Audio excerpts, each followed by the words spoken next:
Well, it's time for a new driveway in front of an old mid-century modern home that was built in 1968.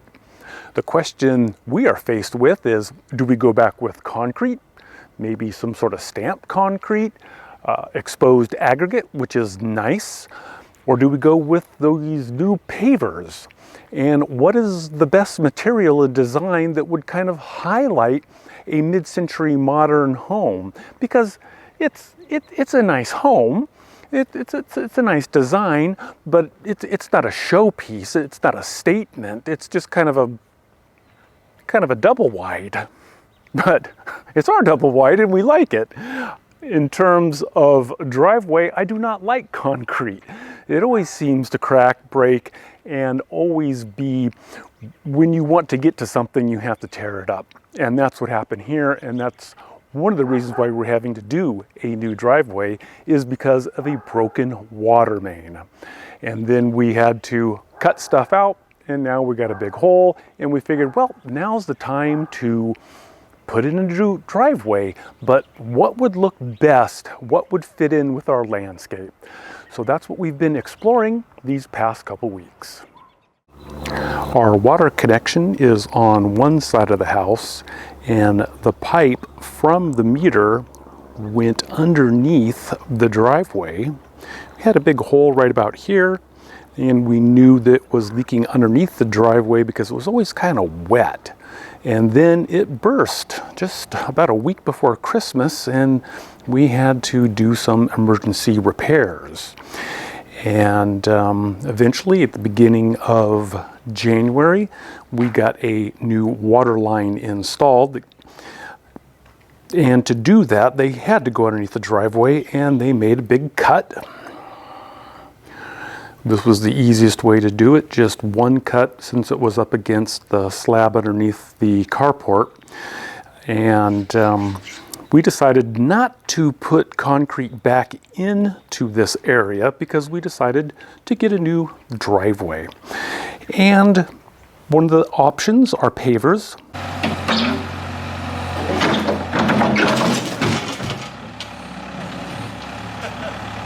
So we went out and got some pavers and put them down, and we've been driving over them.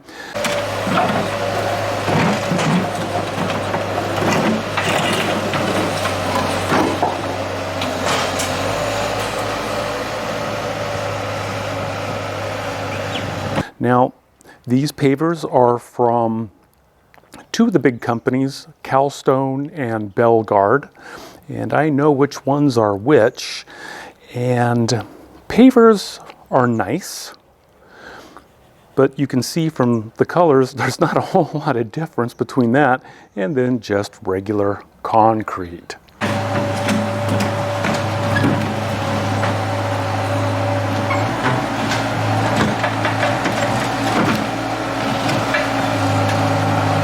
I have gone through and, we looked at all the different options and decided really we wanted to go with pavers. And I'm tending towards kind of a cobblestone look. I don't know if it's going to work or not. After we put it in, I may really hate it, but we'll see how it all works.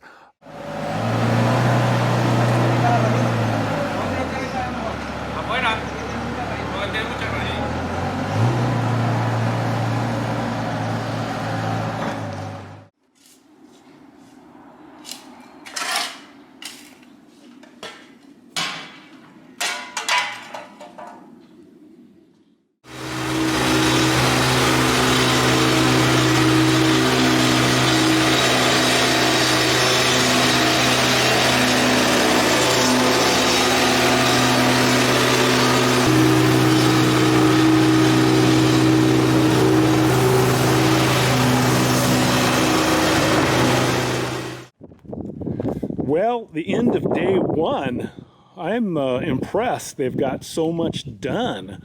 Ripped out all the concrete, started putting in the base material, got the geofabric on there. They have to bring in some more base. I think the underlying soil was softer than they had anticipated, and it's compacting, which is good for us.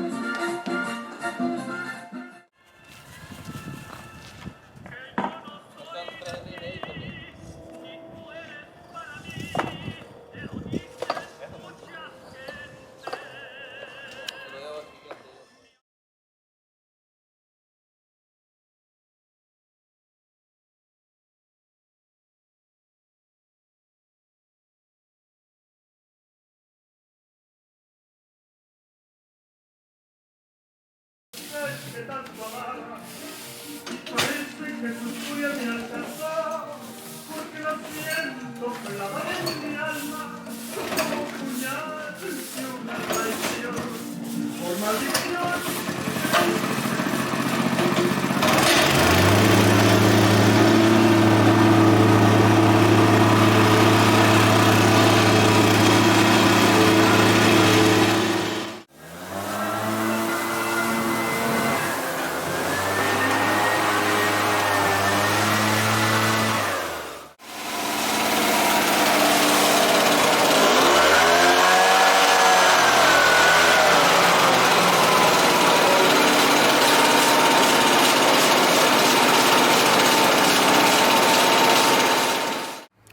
Well, this was my rough design for the driveway paver. Let's see how it compares. I believe the driveway looks pretty close to what I had originally designed. Now, when you're working with a contractor, you just never know what you're going to run into, so things change a little bit, but pretty darn close. The main driveway is Calstone Belgian Stone, Sequoia sandstone coloring, and you can see those different colors in there. I like that, you know, all the different patterns in there. I think it's going to work real well to just integrate with landscape. For the walkway, we did make it a little bit wider by about 1 foot, and it is antique flat top from Calstone. The center is silverstone and a charcoal border, and it, you know, kind of a random pattern in there, and makes a nice area to kind of walk up to the house. I still have some work to do in terms of, you know, just putting back all the landscaping and stuff of that nature, but I want you to see how it kind of looks raw right after it's been finished. And this was just finished yesterday, and they used the polymeric sand in there, as you can see, and it kind of hardens. And there was a you know, the concrete bond on the edge. I don't think it's going to move too much. Already driven over it, seems to work fine. Suggestions regarding a paver project for the driveway. Obviously, if you can kind of sketch out a design, that obviously helps quite a bit when you are searching for a contractor. And you know, sometimes it's hard to find the right contractor, because oftentimes some of these big companies, they just want to come in and sell you what is easiest for them to install, what they're most familiar with, and they don't like to get outside their comfort zone. I had one contractor that said this was going to be an extra cost because it was an inlay, and it's just, you know, these are just pavers. You saw in the video how easy it is for a skilled, experienced crew to install it. And you know, the guys with our contractor did a good job. The gentleman I work with the contracting company, he was just said, okay, let's kind of see what you have and see if we can't make it work. And we kind of looked at some different pavers, and we went through several different contractors and got different bids and everything. This came in at around $16,000, so you have kind of an estimate. It's not a huge job. 2 days. I did a lot of prep work on the sides. I had to move some irrigation line, so I tried to contribute to the project. I'm okay that they didn't, put everything back because I want to do some other changes and whatnot. But otherwise, I'm really happy with these concrete pavers. Again, all the shadows, a little bit of the color, I think are going to work well through all the different seasons. So it has been a real experience putting this together, and I think it will outlast me at this home. If you have any questions or comments, you can leave them below and I'll try and answer them to the best of my ability. Otherwise, I'm Kevin Knaus, and my daytime job is insuremekevin.com. Take care.